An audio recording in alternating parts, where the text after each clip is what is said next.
pessoal, bem-vindos de volta ao canal. Vamos falar agora sobre o artigo 50 do Código Penal, que fala sobre o pagamento da multa. Vamos lá?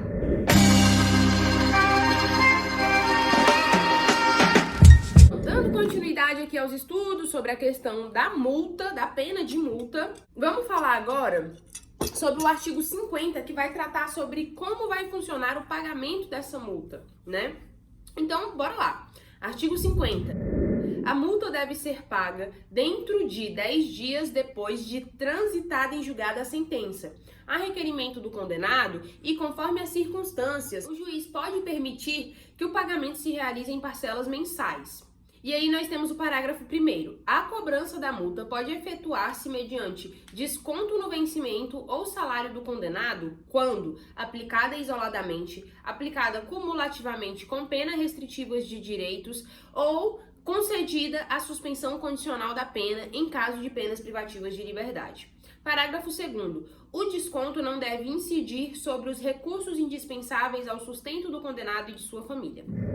Então vamos lá, gente. O artigo 50 está falando sobre como se dará o pagamento dessa multa. E aqui ele está falando o quê? O que a gente pode extrair da leitura do artigo? Primeiro a gente vai extrair que o pagamento será realizado segundo o Código Penal, porque depois eu vou explicar para vocês que existe uma polêmica sobre isso, tá? Mas, segundo o Código Penal, o pagamento da multa se dará 10 dias após transitada em julgado a sentença. Não é saiu a sentença, 10 dias depois a pessoa tem que pagar. Saiu a sentença, acabou o prazo de recurso, transitou em julgado o processo, pronto. Passa a contar 10 dias e a pessoa tem que pagar, segundo o Código Penal. Ou ainda, a pessoa pode requerer o parcelamento em parcelas mensais. Ele pode falar, porque a regra é que esse pagamento seja feito à vista. Mas a pessoa pode solicitar o parcelamento. Ó, juiz, eu não consigo pagar tudo agora, pode parcelar aí em 6 vezes? Posso, beleza.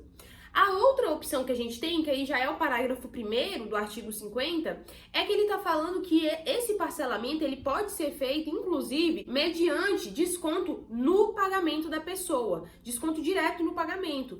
Então aqui o que vai acontecer? Isso só vai acontecer quando a pena de multa for aplicada isoladamente ou quando ela for acumulada com uma pena restritiva de direitos, ou ainda, gente, no caso da pena privativa de liberdade, se for concedida a suspensão condicional da pena, né? Porque vamos supor lá, o cara pegou a pena privativa de liberdade e ele tá em regime fechado. Ele não vai ter salário para se manter, o salário dele vai estar suspenso, vai estar cortado, vai ter sido, sei lá, exonerado ou demitido do trabalho dele. Então, nessa situação, o que vai acontecer? Se a pena for privativa de liberdade, só vai caber aqui o parcelamento direto em folha de pagamento se for concedida a suspensão condicional da pena.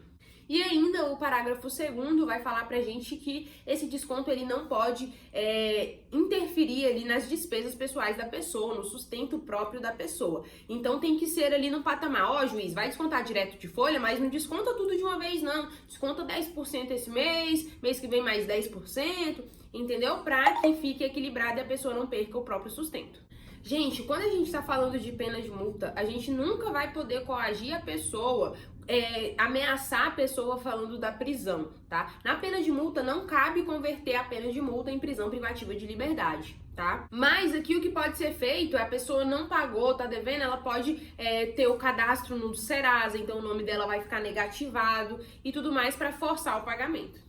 E aí eu falei pra vocês que existe uma polêmica sobre essa questão dos 10 dias, né? É porque, gente, essa norma ela vai entrar em conflito com a norma do artigo 164 da LEP, que vai falar o quê? Lá no artigo 50 a gente tá falando que a pessoa vai pagar 10 dias depois da sentença transitada em julgado. Na LEP, a gente está falando que a pessoa vai ser intimada para depois realizar o pagamento. Então, a gente está falando aqui de um conflito aparente de normas, né? E aqui a doutrina entende que a gente vai aplicar sempre o artigo 64, porque ele é mais benéfico para o réu, ele é mais específico, ele segue o rito de maneira mais correta. Então, na prática, a gente aplica o artigo 164. A gente intima a pessoa para depois ela efetuar o pagamento.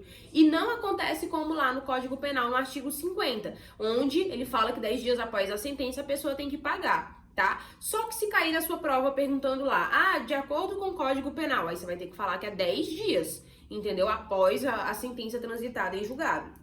Entretanto, na prática, o que é aplicado, na verdade, é o artigo 164 da LEP. Bom, gente, esse foi o vídeo de hoje. Espero que vocês tenham gostado e entendido. Um beijo e até o próximo vídeo. Tchau, tchau.